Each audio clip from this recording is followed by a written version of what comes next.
Down there, life continues. The traffic is awful, stocks go on trading, and Star Trek is still showing.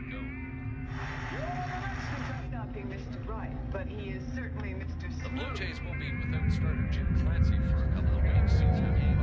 This morning. When we return home, if we return home, will it be the same? Will we be the same?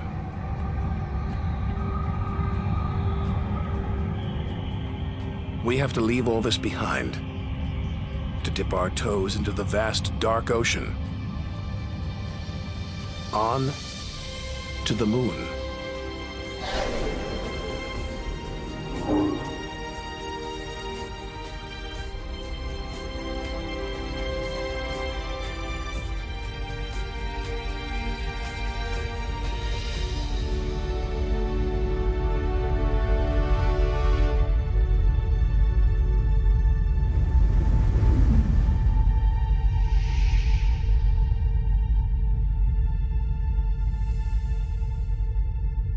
Dozens of astronauts have come this way before us. 12 walked on the moon itself. Just 250,000 miles from home. 3 days by spacecraft.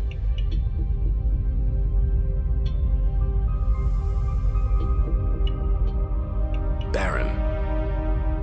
Desolate. It's like a deserted battlefield, but oddly familiar. So close, we've barely left home.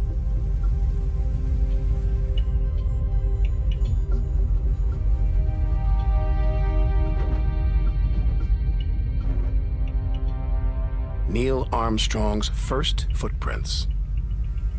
Looks like they were made yesterday. There's no air to change them. They could survive for millions of years. Maybe longer than us.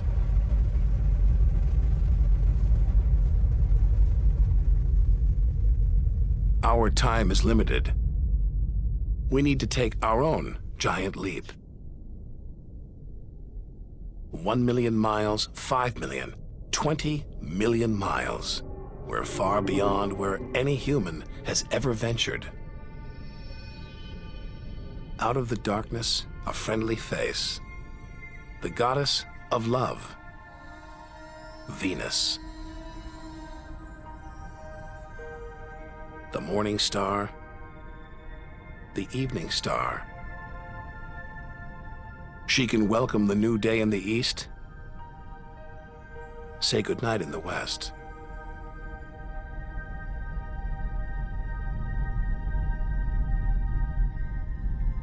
A sister to our planet, she's about the same size and gravity as Earth. We should be safe here. But the Venus Express space probe is setting off alarms. It's telling us these dazzling clouds, they're made of deadly sulfuric acid. The atmosphere is choking with carbon dioxide.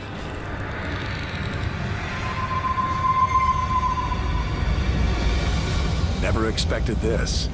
Venus is one angry goddess. The air is noxious, the pressure unbearable.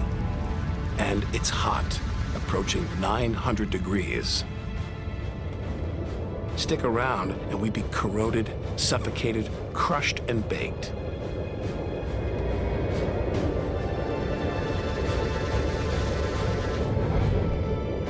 Nothing can survive here. Not even this Soviet robotic probe. Its heavy armor's been trashed by the extreme atmosphere.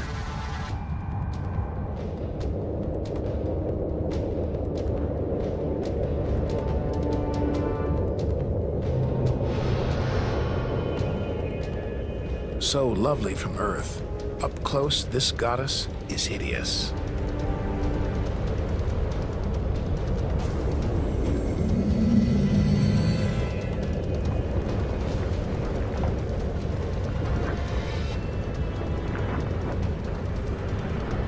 She's the sister from hell, pockmarked by thousands of volcanoes. All that carbon dioxide is trapping the sun's heat. Venus is burning up. It's global warming gone wild. Before it took hold, maybe Venus was beautiful, calm, more like her sister planet Earth. So this could be Earth's future. Where are the twinkling stars, the beautiful spheres gliding through space? Maybe we shouldn't be out here. Maybe we should turn back. But there's something about the sun, something hypnotic, like the Medusa, too terrible to look at, too powerful to resist. Luring us onwards, on, like a moth to a flame. Wait, there's something else, obscured by the sun. It must be Mercury. Get too close to the sun, this is what happens. Temperatures swing wildly here. At night, it's minus 275 degrees. Come midday, it's 800 plus. Burnt, then frozen.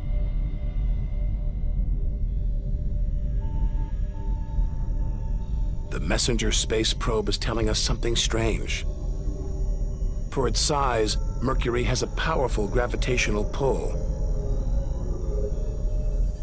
It's a huge ball of iron, covered with a thin veneer of rock, the core of what was once a much larger planet. So where's the rest of it? Maybe a stray planet slammed into Mercury, blasting away its outer layers in a deadly game of cosmic pinball. Whole worlds, on the loose, careening wildly across the cosmos, destroying anything in their path. And we're in the middle of it. Vulnerable, exposed, small. Everything is telling us to turn back. But who could defy this? The sun, in all its mesmerizing splendor. Our light, our lives. Everything we do is controlled by the sun, depends on it. It's the Greek god Helios driving his chariot across the sky. The Egyptian god Ra, reborn every day. The summer solstice sun rising at Stonehenge. For millions of years, this was as close as it got to staring into the face of God.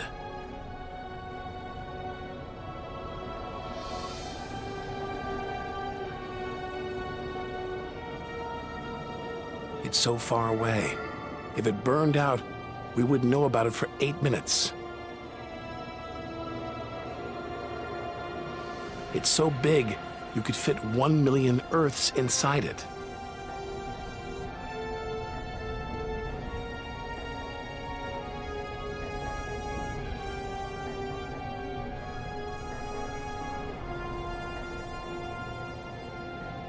But who needs numbers?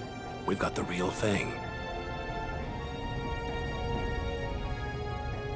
We see it every day, a familiar face in our sky. Now, up close, it's unrecognizable. A turbulent sea of incandescent gas. The thermometer pushes 10,000 degrees. Can't imagine how hot the core is. Could be tens of millions of degrees.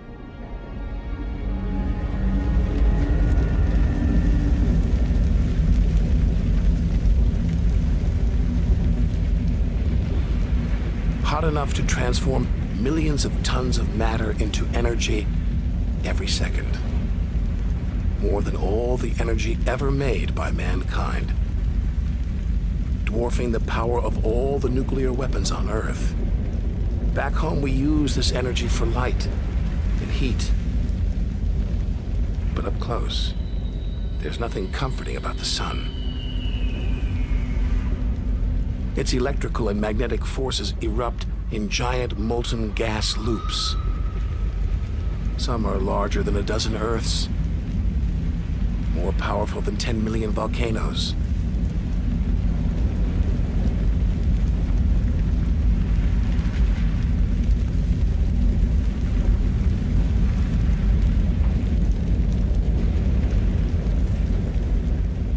they burst through, they expose cooler layers below, making sunspots. A fraction cooler than their surroundings, sunspots look black, but they're hotter than anything on Earth. And massive. Up to 20 times the size of Earth.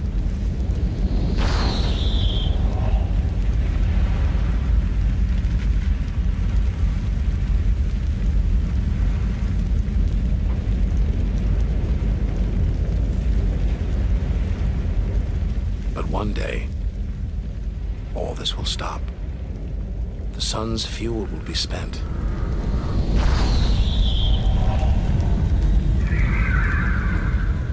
And when it dies, the Earth will follow.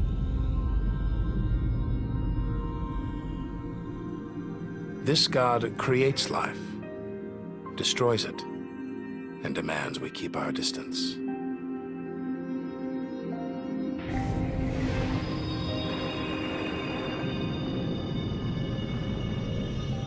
This comet strayed too close. The sun's heat is boiling it away, creating a tail that stretches for millions of miles.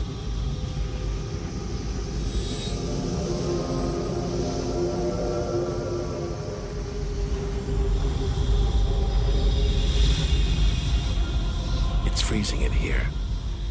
There's no doubt where this comet's from, the icy wastes of deep space. But all this steam, geysers and dust, it's the sun again, melting the comet's frozen heart.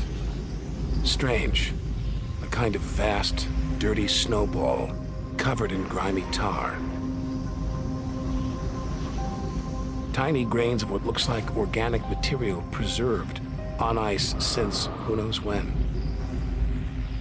Maybe even the beginning of the solar system. Say a comet like this crashed into the young Earth billions of years ago. Maybe it delivered organic material and water, the raw ingredients of life. It may even have sown the seeds of life on Earth that evolved into you and me.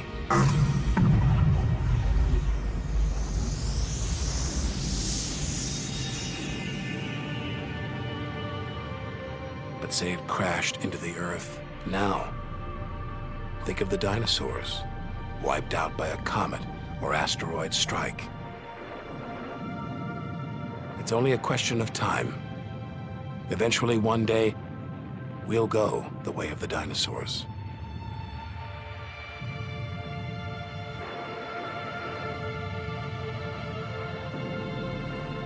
If life on Earth was wiped out, we'd be stuck out here, homeless, adrift in a hostile universe.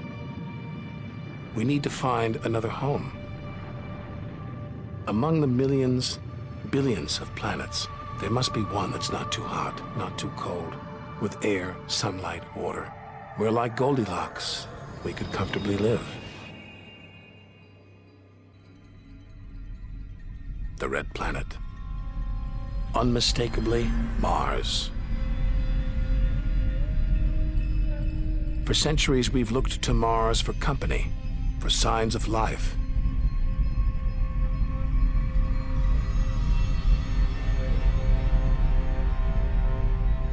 Could there be extraterrestrial life here? Are we ready to rewrite the history books, to tear up the science books, to turn our world upside down? What happens next could change everything.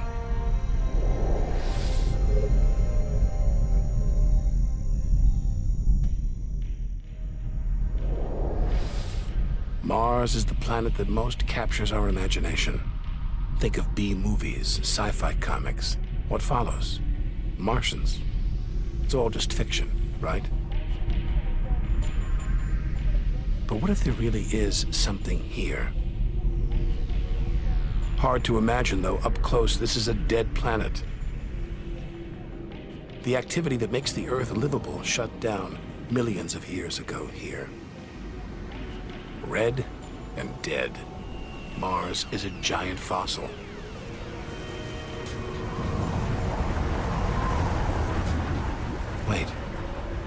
something is alive. A dust devil, a big one, bigger than the biggest twisters back home. There's wind here, and where there's wind, there's air. Could that air sustain extraterrestrial life?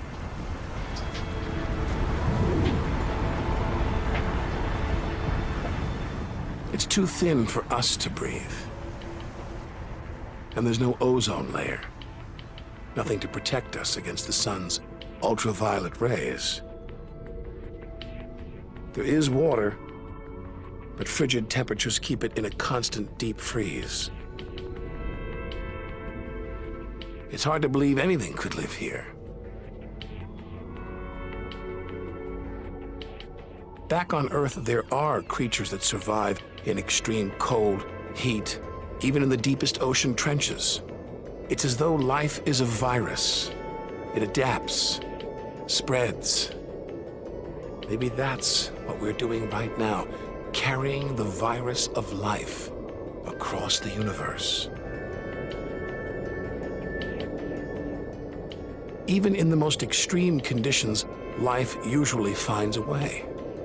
But on a dead planet, with no way to replenish its soil, no heat to melt its frozen water,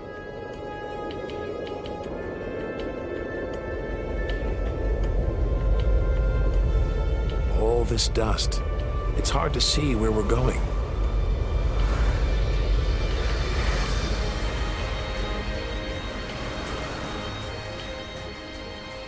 Olympus Mons, named after the home of the Greek gods, a vast ancient volcano, 3 times higher than Everest. There's no sign of activity. Since its discovery in the 1970s, it's been declared extinct. Hang on. These look like lava flows, but any sign of lava should be long gone, obliterated by meteorite craters. Unless this monster isn't dead, just sleeping. There could be magma flowing beneath the crust right now, building up, waiting to be unleashed. Volcanic activity could be melting frozen water in the soil, pumping gases into the atmosphere, recycling minerals and nutrients, creating all the conditions needed for life. This makes the Grand Canyon look like a crack in the sidewalk. Endless desolation, so vast it would stretch all the way across North America. But here, signs of activity, erosion, and what looks like dried up riverbeds. Maybe volcanic activity melted ice in the soil, sending water gushing through this canyon. Underground volcanoes could still be melting ice, creating water. And where there's water, there could be life.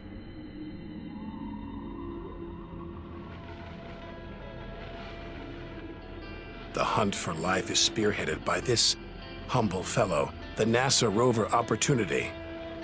It's finding evidence that these barren plains were once ancient lakes or oceans that could have harbored life.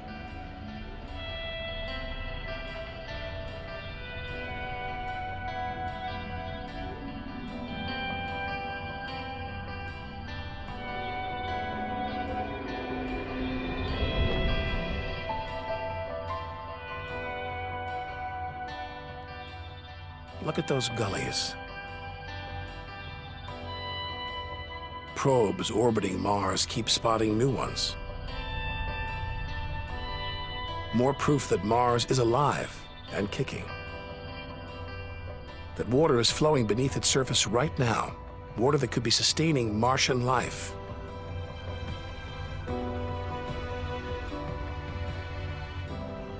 Now all we have to do is find it.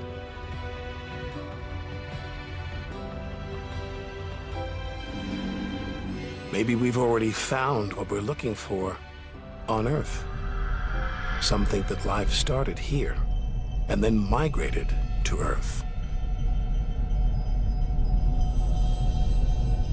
An asteroid impact could have blasted fragments of Mars, complete with tiny microbes, out into space and on to the young Earth, where they sowed the seeds of life. No wonder we find Mars fascinating. This could be our ancestral home. It could be we are all Martians. The Mars we thought we knew is gone, replaced by this new active changing planet. And if we don't know Mars, our next door neighbor, how can we imagine what surprises lie ahead? Our compass points across the cosmos, back in time 14 billion years, to the moment of creation.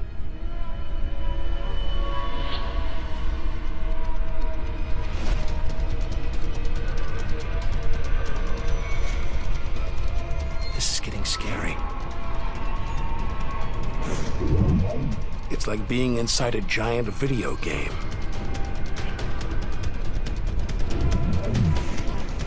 But these are all too real.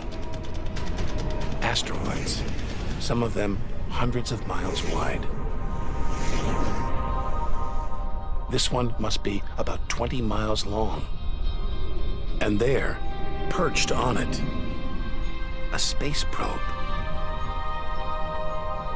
Can't have been easy parking on an asteroid traveling at 50,000 miles an hour.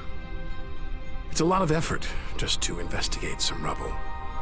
Rubble that regularly collides, breaks up, and rains down on Earth as meteorites.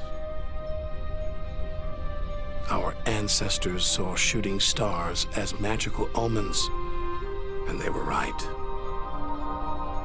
Rubble like this came together to make the planets, including our own. Pretty magical. By dating the meteorites found on Earth, we can tell the planets were born 4.6 billion years ago.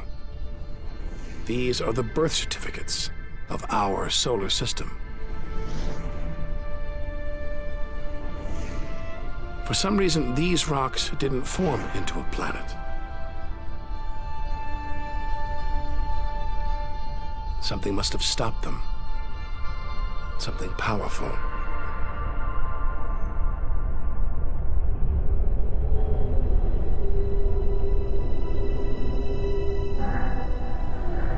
Jupiter. What a monster. At least 1,000 times bigger than Earth, so vast you could fit all the other planets inside it. Something this massive dominates its neighbors. Its gravity is pulling the asteroids apart.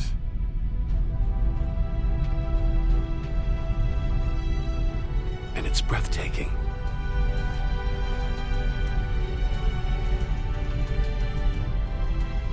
But this beauty is a beast. It's almost all gas. Land here and we'd sink straight through its layers into oblivion.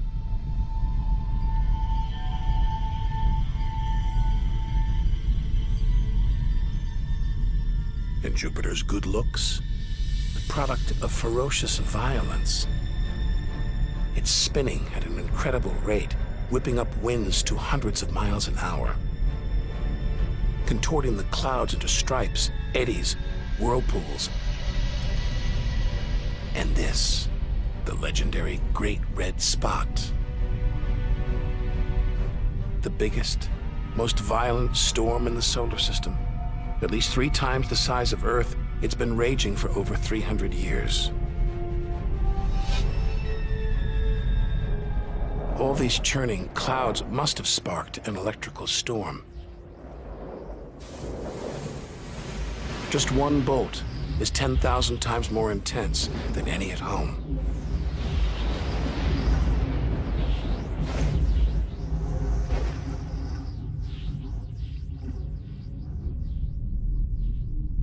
Looks like the safest place to see Jupiter is from a distance. Up there at the poles, those dancing lights, they're like the auroras back home. But the Geiger counter is going wild. Even these are deadly, generated by lethal radiation.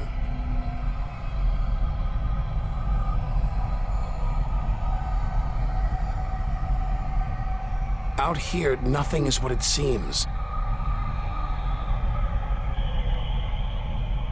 The universe is full of terrors, traps.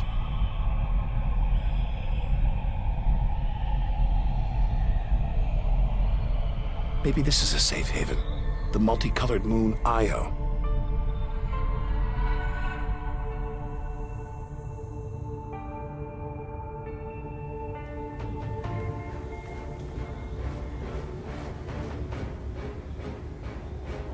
Wrong. Very wrong. Those brilliant colors are molten rock, volcanoes, spewing lava.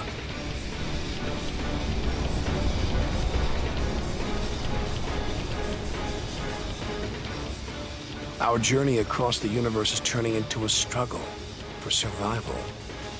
We've got to hope that if we outlast the dangers, we'll be rewarded by wonders beyond imagination.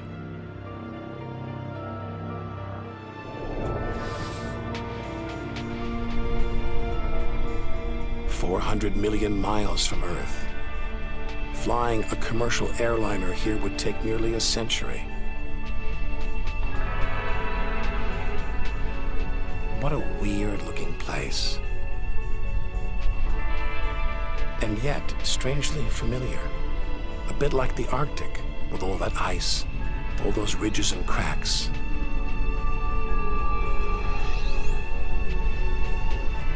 It's Jupiter's moon, Europa.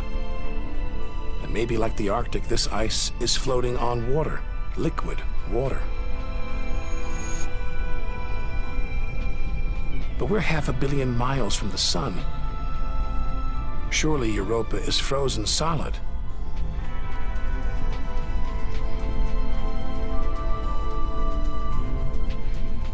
Unless Jupiter's gravity is creating friction deep inside, heating the ice into water, allowing life to develop in the waters beneath its frozen crust. We might be feet away from aliens. From a whole ecosystem of microbes, crustaceans, maybe even squid. The only thing between us and the possibility of alien life, this layer of ice. But until we send a spacecraft to drill here, Europa's secrets will remain beyond reach.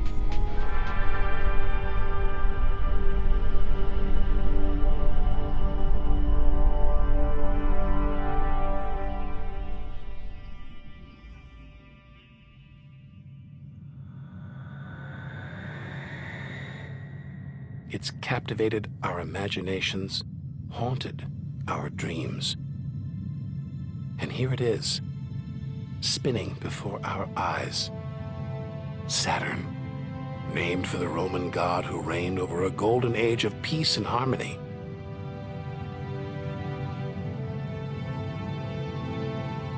This planet's a giant ball of gas, so light it would float on water. Its spectacular rings would stretch almost from Earth to the moon.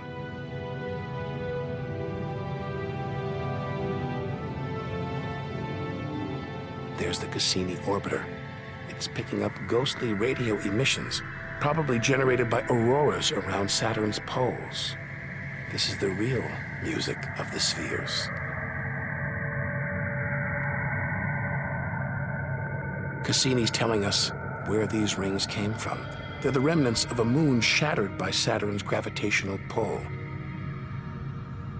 Incomparable beauty from total destruction.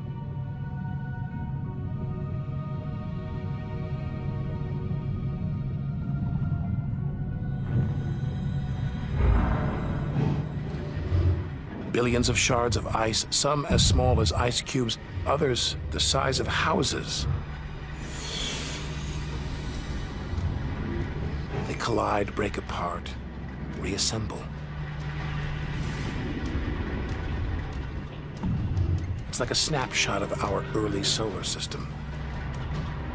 as dust and gas orbited the newly born sun, and gravity worked its magic, pulling the lumps together until from space trash like this, our home emerged.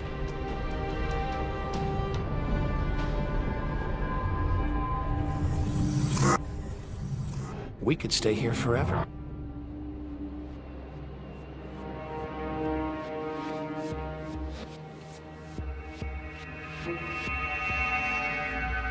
But there's so much further to go, so much more to see. Like this moon wrapped in thick clouds. Titan.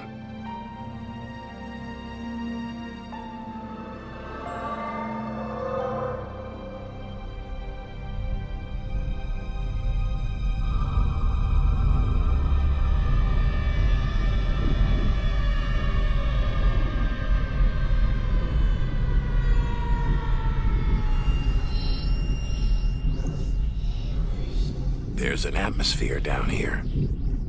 There's wind, rain, even seasons. Rivers, lakes, and oceans.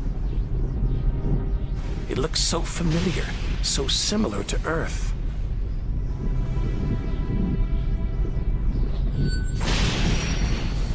But that's not water. It's liquid natural gas. Hundreds of times more natural gas than all the Earth's oil and gas reserves. Maybe one day we'll use this energy to fuel a colony. Assuming there isn't life here already.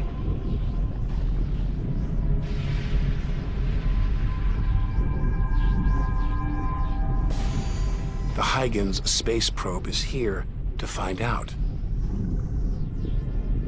It's telling us there's organic material in the soil,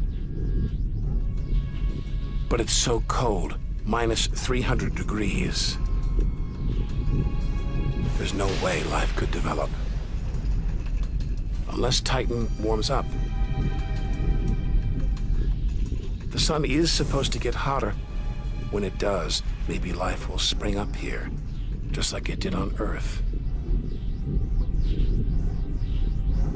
And as the Earth gets too hot for us, maybe we'll move to Titan. One day we might call this distant land home.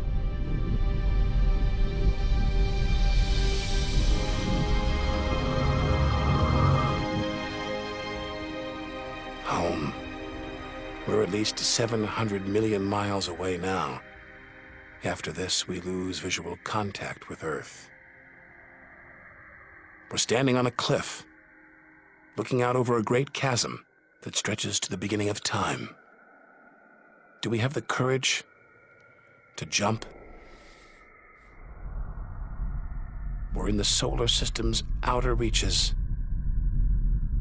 Unseen from Earth, unknown for most of history. It's like diving into the depths of the ocean.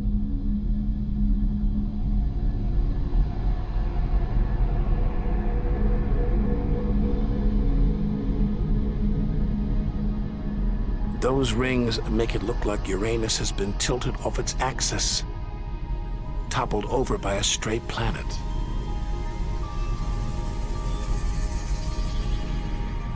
It's eerie out here. Already beginning to feel small, lonely. Maybe this is how we'll feel at the edge of the universe.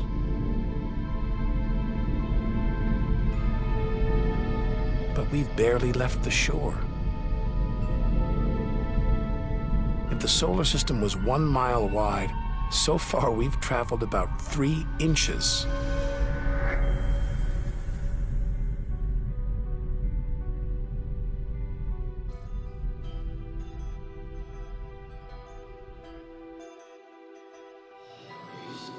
Out of the deep, another strange beast, the god of the sea, Neptune. This world is covered in methane gas,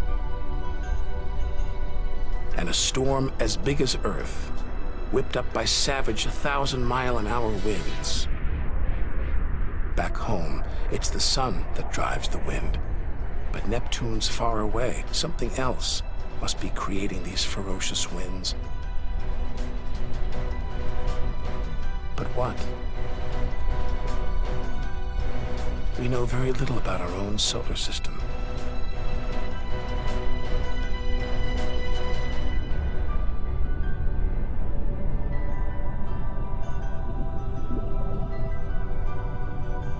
After all those balls of gas, a solid moon. Triton. Solid, but not stable. Just look at those geysers, cosmic smokestacks, pumping out strange soot. And this moon is revolving around Neptune in the opposite direction of the planet's spin. A cosmic battle of wills that this angry moon is destined to lose. Neptune's massive gravity is pulling on Triton, slowing it down, reeling it in. One day, it will be ripped apart by Neptune. And that's it. No more moons, no more planets in our solar system. It's getting colder. We're getting further from the sun, slipping from the grip of its gravitational tentacles. But this isn't a void. It's teeming with frozen rocks, like Pluto. Until recently, we thought Pluto was alone. Beyond it, nothing. We were wrong. More frozen worlds. Discoveries so new nobody can agree what to call them. Plutinos, ice dwarfs, cubewanos. Our solar system is far more chaotic and strange than we had imagined. Now we're 8 billion miles from home. The most distant thing ever seen that orbits the sun. Another small, icy world, Sedna, discovered in 2003. Its orbit takes 10,000 years to complete.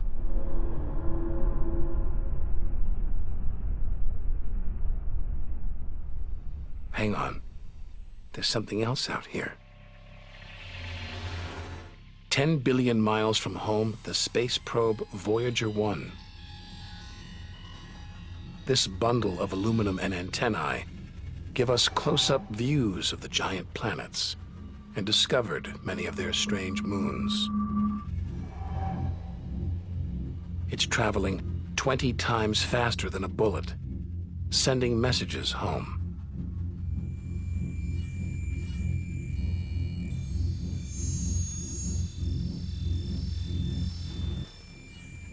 That gold plaque, it's a kind of intergalactic message in a bottle. A greeting recorded in different languages. Hello from the children of planet Earth. Hola, saludos a todos. And a map showing how to find our home solar system.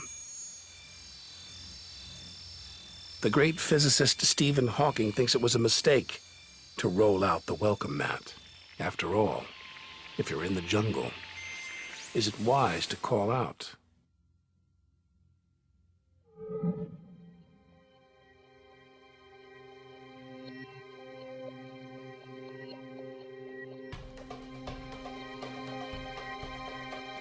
These comets look like the ones we saw earlier. There's a theory that the raw materials for life began out here until something dislodged it, sending it hurtling towards the Earth. And seeing all this ice, maybe comets carried water to Earth too. The water in the oceans, in your body. All from this distant celestial ice machine.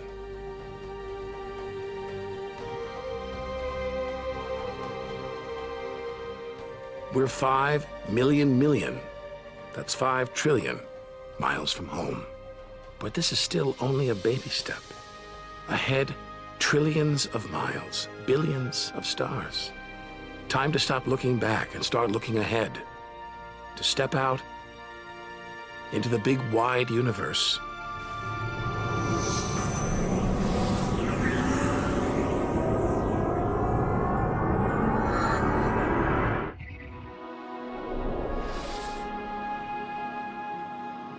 Interstellar space.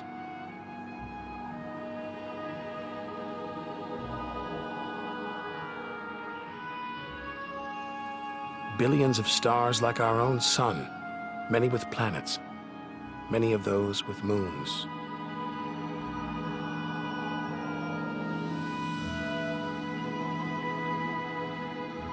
It's hard to know which way to go.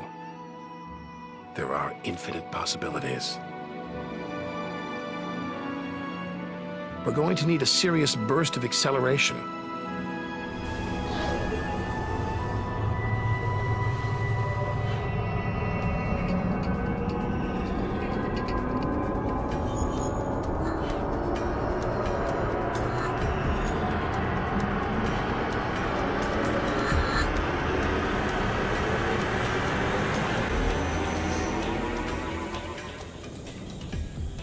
$25 trillion miles from home. A 150,000-year ride in the space shuttle. And we've only just reached the first solar system beyond our own. Alpha Centauri. Not one, but 3 stars, spinning around each other, locked in a celestial standoff. Each star's gravity attracting the other, their blazing orbital speed keeping them apart.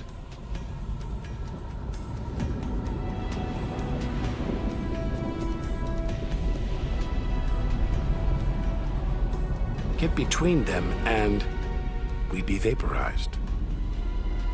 Trillions of miles from home. So far that miles are becoming meaningless. Out here we measure in light years. Light travels 6 trillion miles a year, so we are over 4 light years from home. Distances so vast, they're mind-boggling.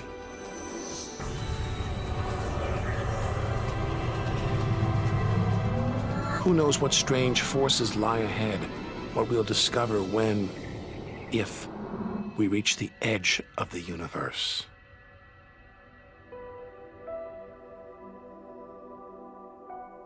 Ten light years from Earth, the star Epsilon Eridani.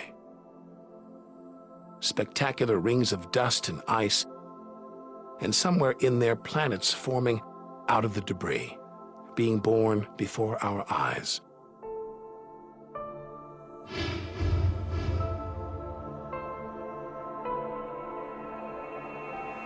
Asteroids and comets everywhere.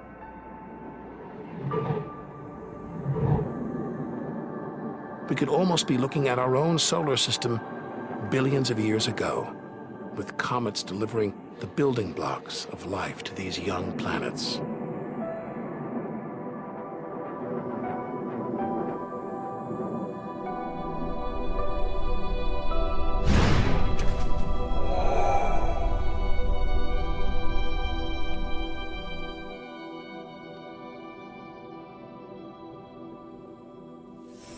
At the center of all the action, a star smaller than our sun, still in its infancy. Any life in this solar system would be primitive at best.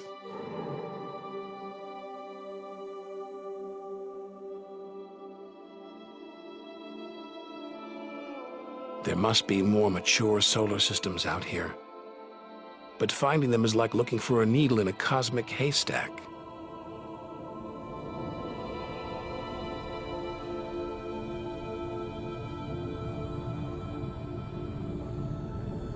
"20 light years from Earth. Star Gliese 581.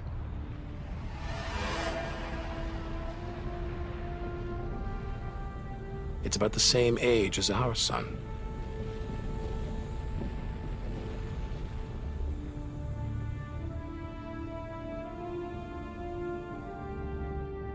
This planet is just the right distance from its sun.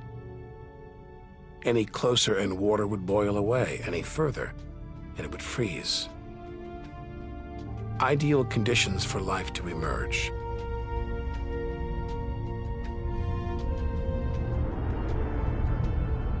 And if a comet has struck, delivering water and organic materials, then life, complex beings like us, even civilizations like our own, could be down there, right now.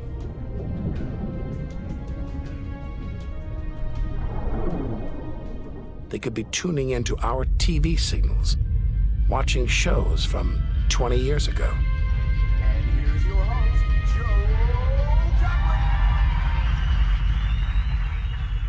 But until we devise a way of communicating over these vast distances, all we can do is speculate.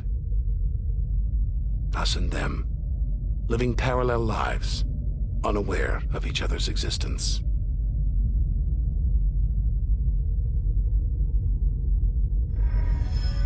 Unless life has come and gone.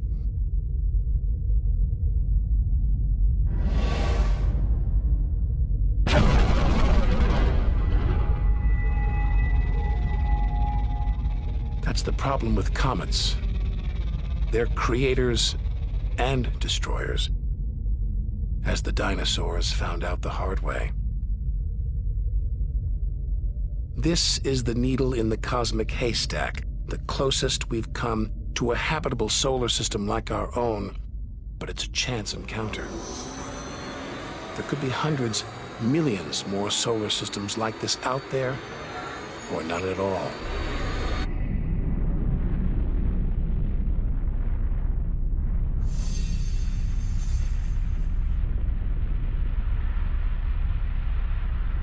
Some of the atmosphere on this planet, Bellerophon, is being boiled away by its nearby star.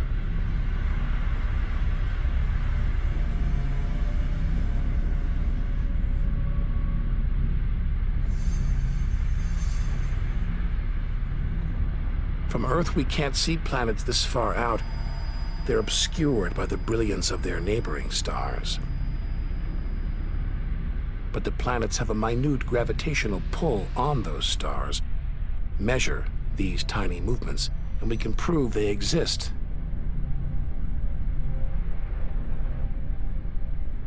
That's how we tracked down Bellerophon in the 1990s. And hundreds of other distant planets.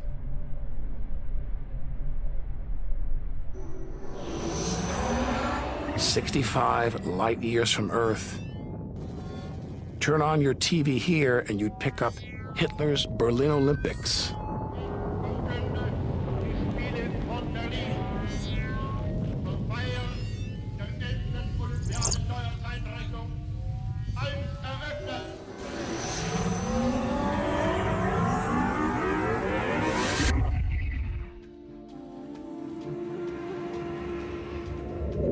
Twin stars of Algol, known to the ancients as the Demon Star. From Earth, it appears to blink as one star passes across the other. Up close, it's even stranger. One star is being sucked towards the other.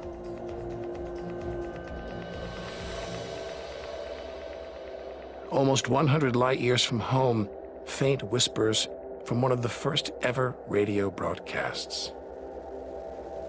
We appreciate it if anyone hearing this broadcast would communicate with us. We are very anxious to know how far the broadcast is reaching.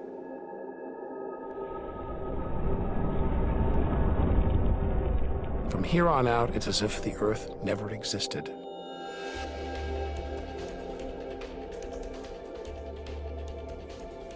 Feels like a lifetime since we stood on that beach, looking up at the sky, wondering where and how we fit in. We've learned one thing for sure. The universe is too bizarre, too startling, for us to guess what lies ahead.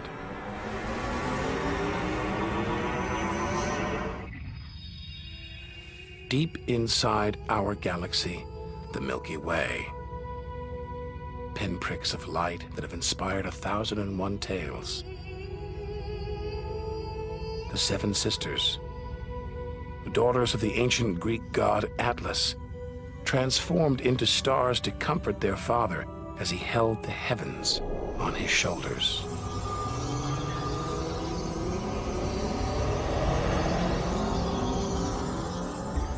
And this giant, Betelgeuse, the brightest, biggest star we've seen so far, 600 times wider than our sun.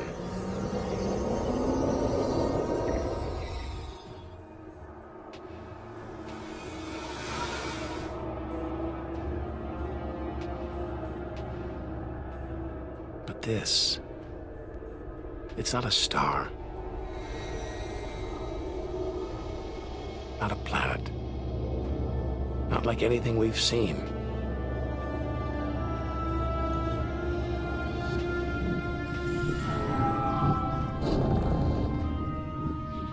A ghostly specter more than 1,300 light years from Earth, Orion's dark cloud. Dust and gas shrouding us.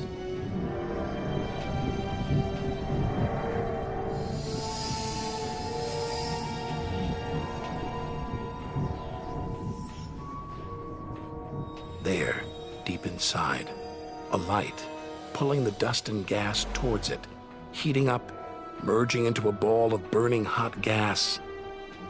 Like a star, like our sun, in miniature. Inside, it's millions of degrees. So hot it's beginning to trigger nuclear reactions, the kind that keep our sun shining, making energy, radiation, light. A star is being born.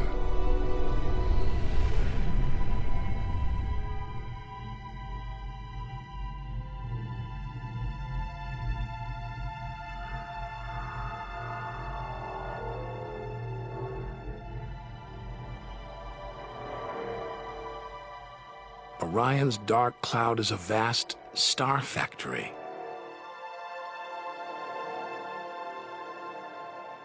We're witnessing the birth of the future universe.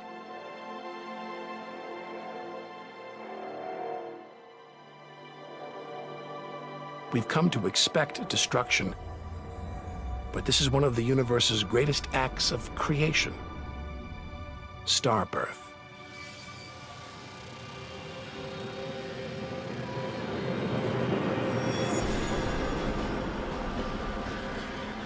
This doesn't look right.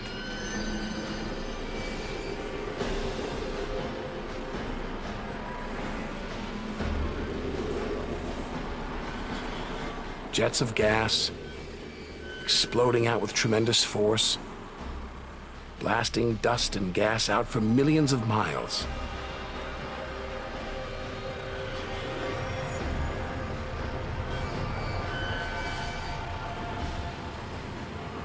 It's unbelievably violent and creative. Nebula. Vast, glowing clouds of gas hanging in space. With no wind out here, they'll take thousands of years to disperse. They seem to be forming a vast stellar sculpture. Nature is more than a scientist, an engineer. It's an artist on the grandest of scales.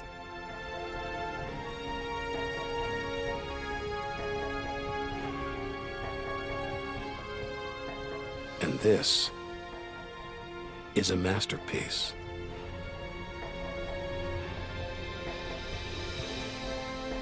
Stars are born, grow up, and then what? Do they die? Do they slip quietly into the night or go out with a bang?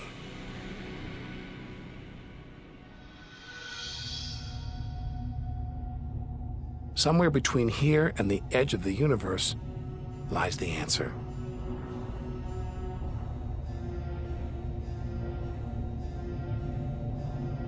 luminous clouds suspended in space, encircling what was once a star like our own sun.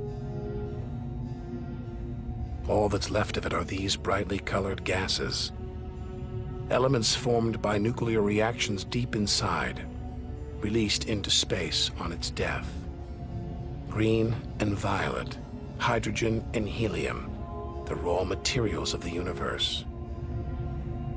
Red and blue, nitrogen and oxygen, the building blocks of life on Earth. For us to live, stars like this had to die. Every atom in our body was produced by nuclear fusion. In stars that died long before the Earth was even born. We are all the stuff of stars. Our family tree begins here.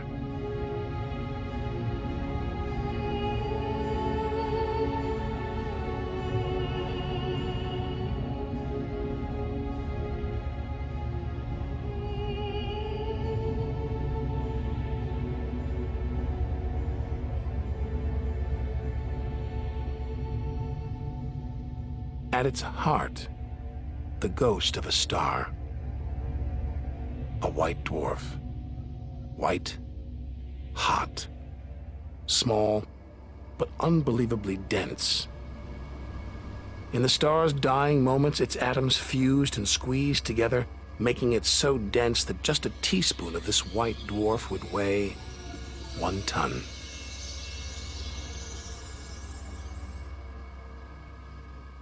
It's a chilling premonition of our sun's fate. 6 billion years from now, it'll become a white dwarf. Its death will herald the end of life on Earth. Makes you wonder how many other worlds have come and gone. Celestial stories left untold. Lost forever. But the greatest story of them all is still to be told. We must go back through time to the very first chapter to learn how the universe began.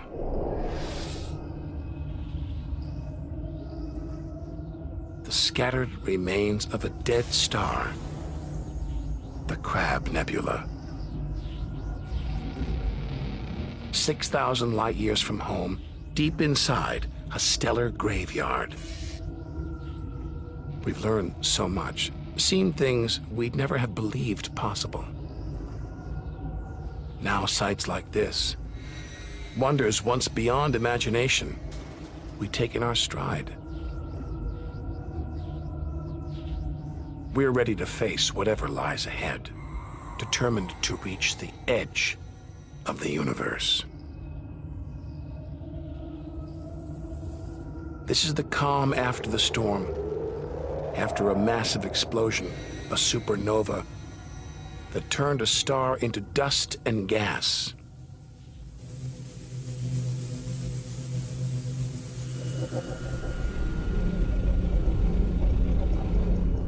The eye of the storm, a spinning, pulsating star, a pulsar.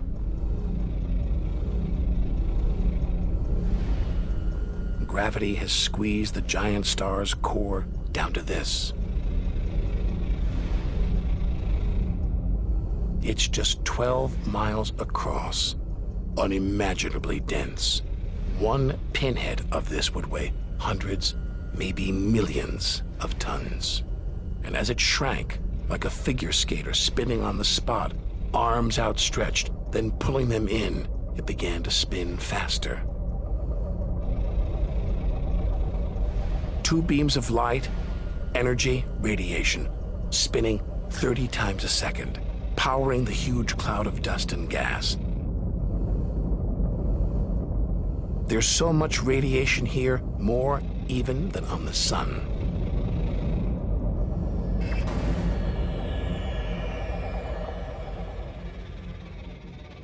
That was easily the deadliest thing we've encountered so far.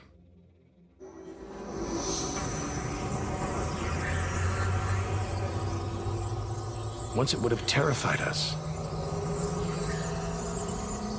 But now we realize that without the dangers, there'd be no wonders. Without the nightmares, there'd be no dreams.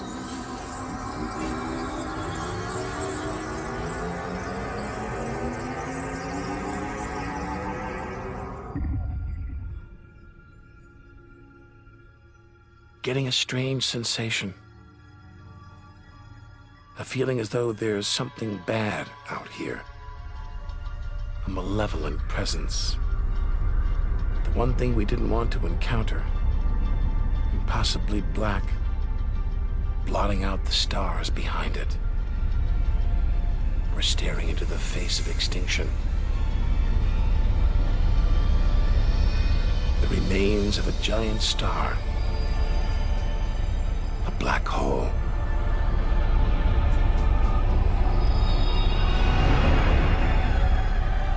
Far denser than a pulsar.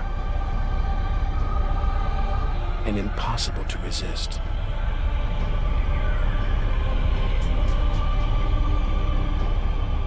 Its gravity is so intense not even light can escape.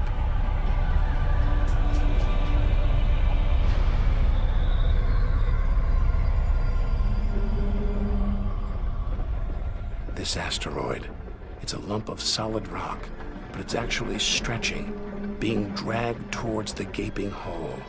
Inside, there's no matter as we know it. No time, no space. All the rules of physics collapse.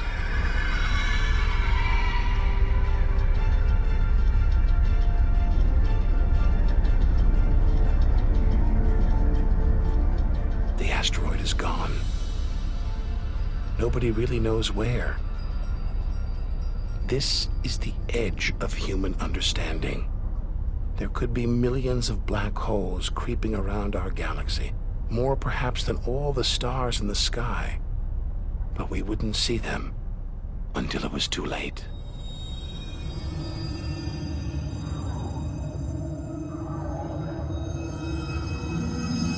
Like this star, spiraling, disappearing down an invisible sinkhole. Who's to say we don't live inside a vast black hole?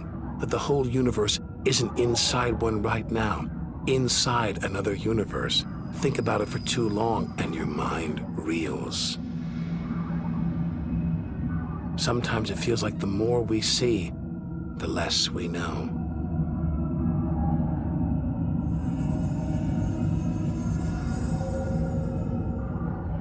And we're still in our own galaxy, the Milky Way. The vastness of the universe beyond still lies ahead. The wonders, the dangers, the secrets, they're out there. Waiting to be discovered.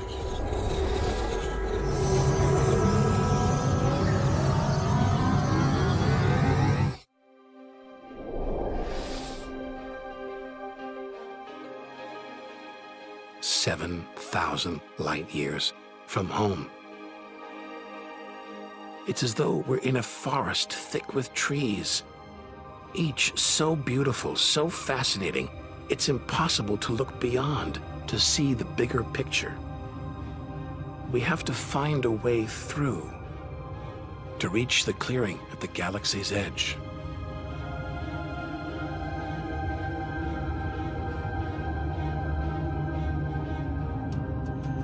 But faced with sights like this, it's hard to leave. A colossal, glowing cloud, topped by these great towers of dust, the pillars of creation, like a gateway into the unknown. A star factory packed with embryonic star systems, each larger than our solar system.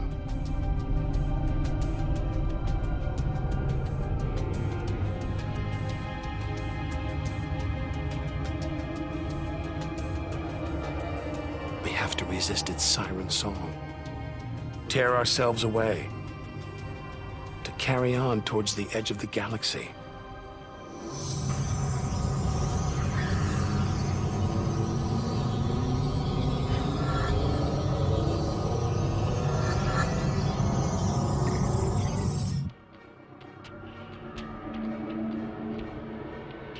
Dazzled by the Milky Way's beauty, we've been blinded to its terrors and strayed into a cosmic minefield. Like an explosion in slow motion. A massive star, millions of times brighter than our sun. It's going into meltdown. The fuel that sustains it is running out, the nuclear reactions that power it winding down. We're watching its death throes.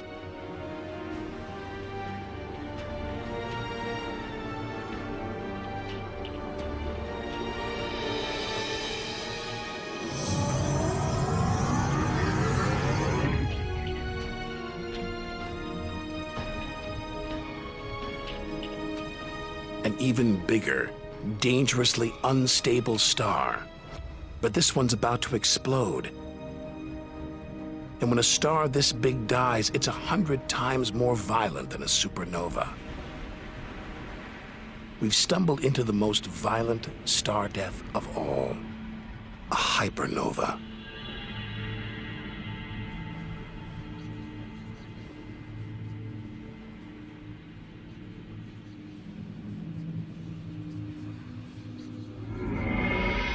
The core's collapsed.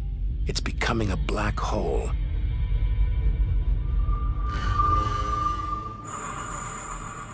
And that's the shock wave surging through the star, ripping its outer layers into space.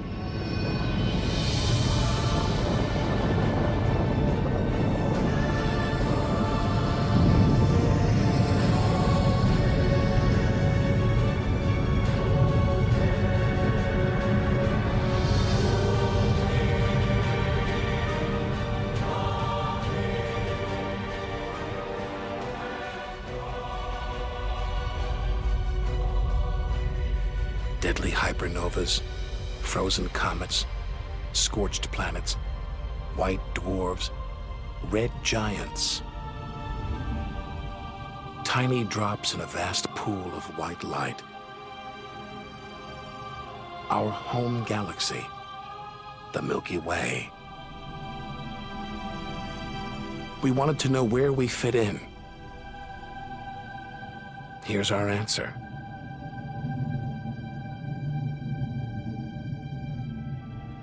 Civilizations past and present, everyone that's ever lived. The smallest bug, the highest mountain, all of it invisible, not even a tiny speck.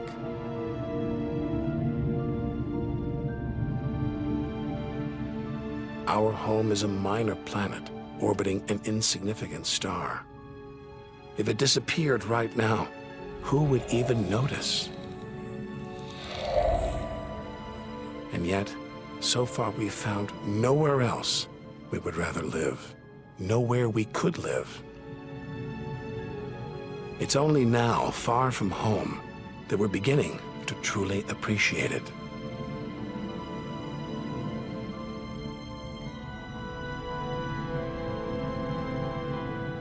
Look at all these stars. Hundreds of thousands of them. Surely one of them, more than one, must be capable of supporting life.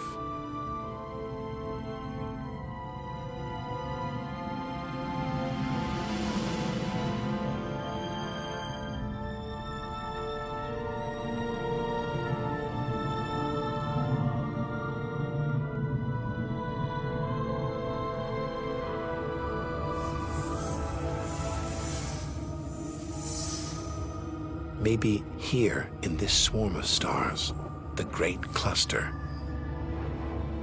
Back in the 1970s, astronomers sent a message in this direction, detailing the structure of our DNA and our solar system's location.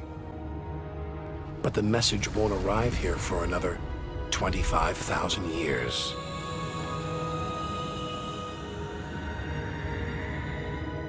We haven't found alien life yet. But neither have we found any reason to believe it isn't out there, somewhere. There's an equation devised to estimate the number of other advanced civilizations. The result is startling. there could be millions of civilizations just in our own galaxy.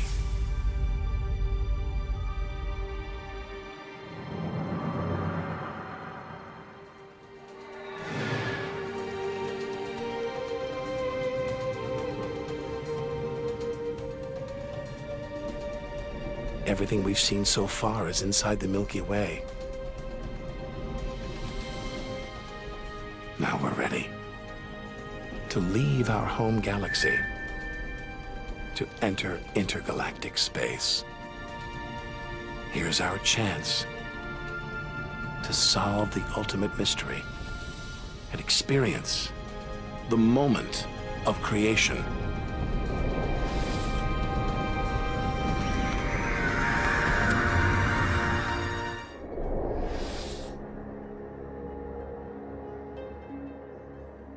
Beyond the Milky Way, through the vast expanse between galaxies, against all the odds, we've made it to intergalactic space.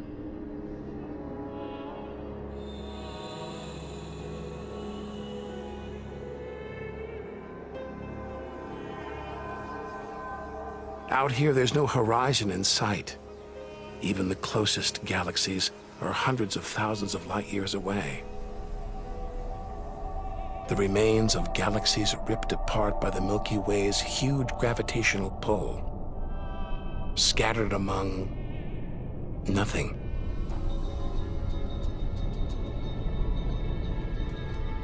This is as close as the universe gets to a perfect vacuum. But even this isn't totally empty. There are thin wisps of gas, fine traces of dust, and something else. Dark matter. So mysterious we can't see it, feel it, taste it, touch it, or even measure it. Yet so common, it could make up over 90% of all the matter in the universe. If dark matter does exist, it means there's no such thing as empty space. Even out here, we're surrounded by matter. We think it exists because of its apparent hold on galaxies, like this one, the Large Magellanic Cloud.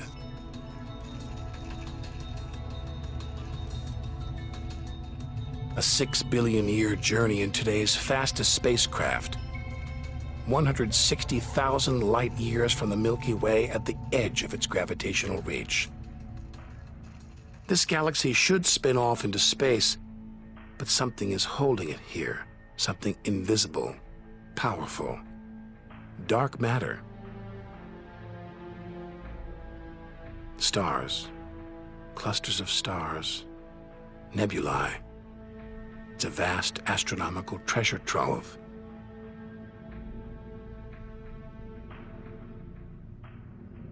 Look at this. It's like a string of gleaming pearls. It's a fireball, expanding out from what must have been a massive explosion, a supernova. So bright that when light from the explosion reached Earth 20 years ago, it was visible to the naked eye. And so violent, it triggered a string of nuclear reactions, forcing atoms together, creating new elements: gold, silver, platinum, blasting them out into space.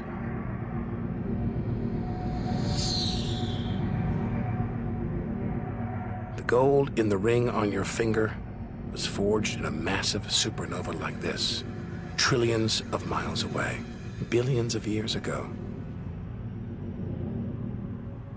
Before we left home, the universe seemed separate, something out there, up in the sky. But now we know better. We are the universe, and it is within us.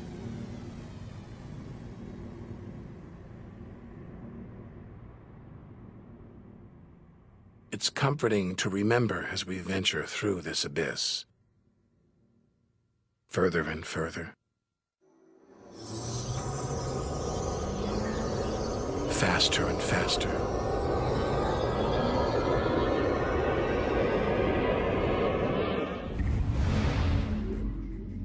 The Andromeda Galaxy, 2.5 million light years away. It's racing through space. Everything blown apart like shrapnel in an explosion. We're seeing this galaxy as it was when our ape-like ancestors first walked on the African plains.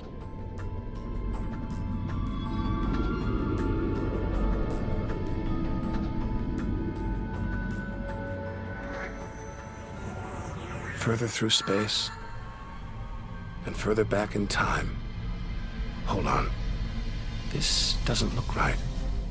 A whole galaxy exploding? The only thing large enough to cause an explosion on this scale is another galaxy. It looks like the end of the world. But this galaxy won't die. It'll be reborn. A new shape, perhaps even new stars, as dust and gas collide, creating friction, shock waves, triggering the birth of stars.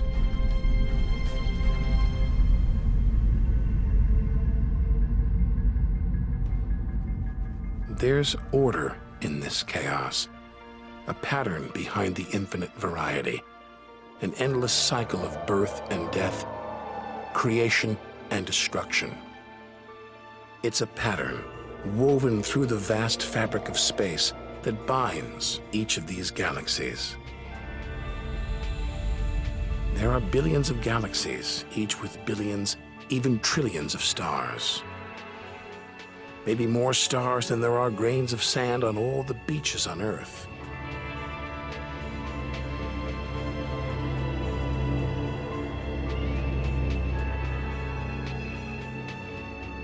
We're finally beginning to see the big picture.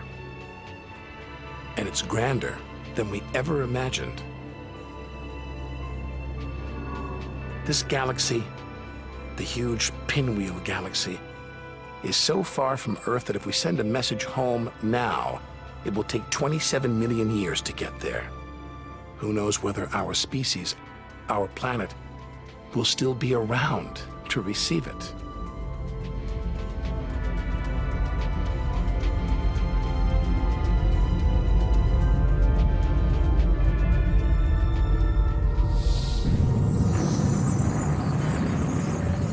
We travel on.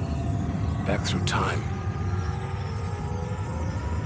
Past the point where the dinosaurs were wiped out. Past the moment where the first creatures crawled onto land.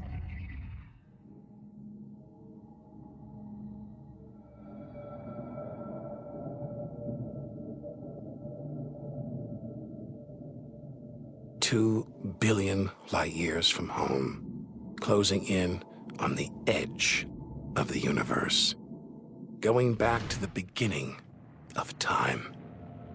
This isn't a galaxy. It's brighter than 100 galaxies. A blinding beam of energy surging for trillions of miles.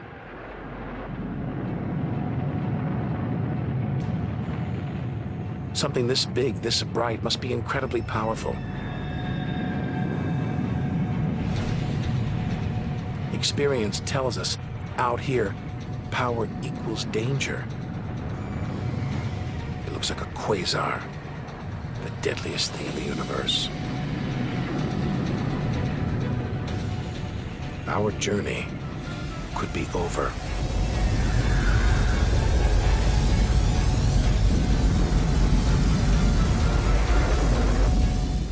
The deadliest, most powerful thing in the universe. Quasar. A swirling cauldron of superheated gas.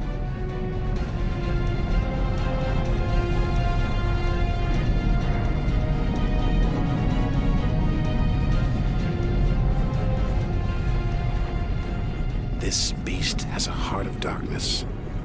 A supermassive black hole as heavy as 1 billion suns.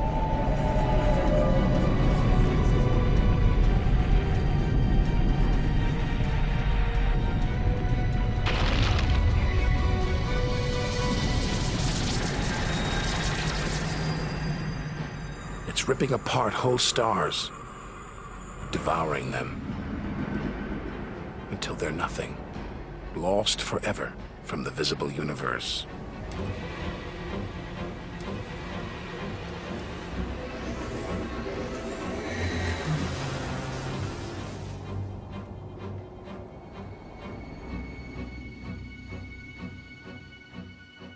We think, we hope, we pray we've seen the worst the universe can throw at us, but no one can know what lies ahead.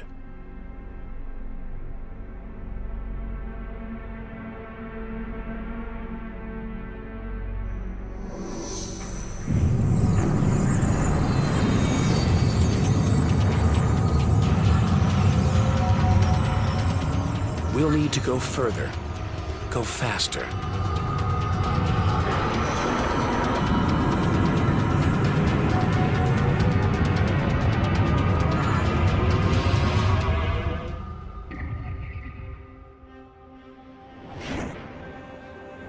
Billion light years from home, more galaxies.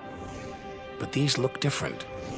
Ragged, small, close together. We're so far back in time, we're seeing these galaxies as they were before the Earth was born. They're still young, still growing. We're getting close to where and how it all began.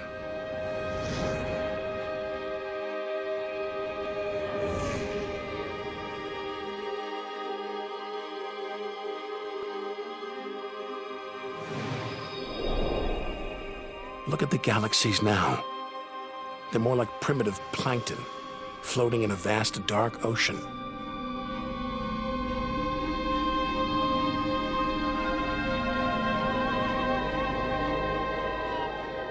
Clouds of dust and gas, dancing, twirling, merging to make embryonic galaxies.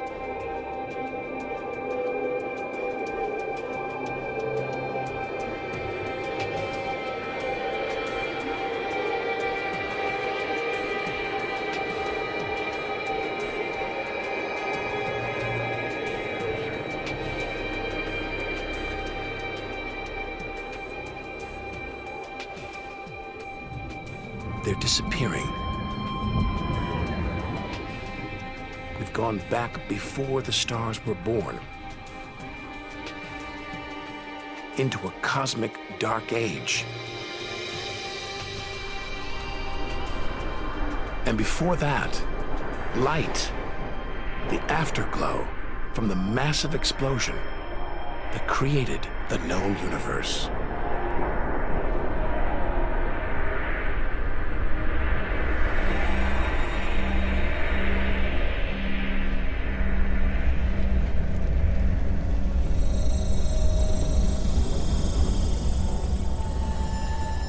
This is it. We've made it. The edge of the universe. 80 billion trillion miles from home. 13.5 billion years ago.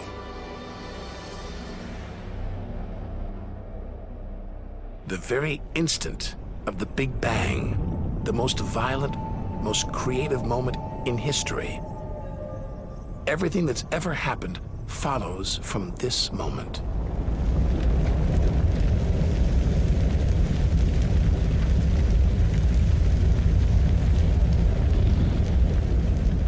Every religion, every culture has pondered it. But we still don't know what sparked this act of creation, or why. This is where our journey ends, and the universe begins.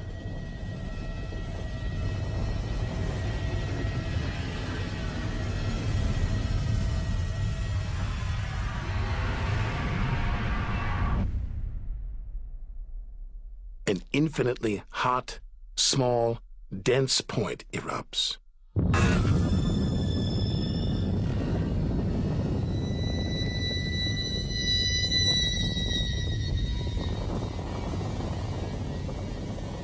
Creating space, time, matter, our universe itself.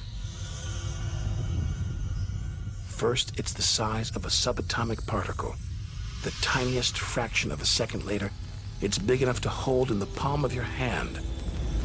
Moments later, it's the size of the Earth.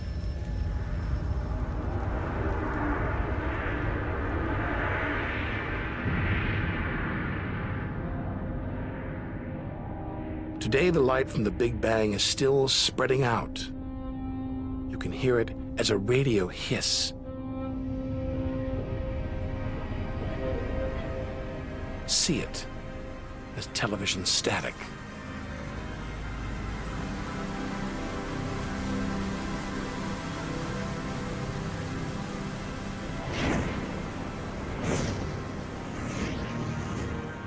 All the wonders we've seen on our journey are sparks flying out from the Big Bang. Galaxies, stars, planets, all cosmic debris. We go forward through time, riding the blast wave.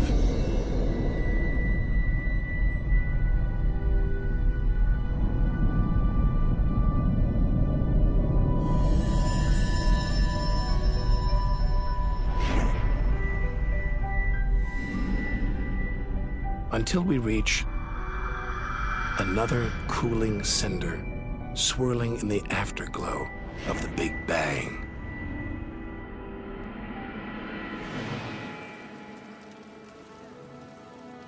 We're back where we started, home. Only now can we really know it. Smaller, more fragile than we ever imagined.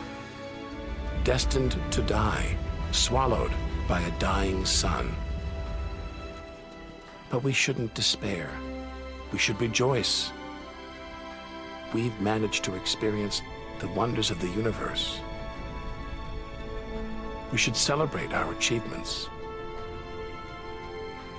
and enjoy our moment in the sun.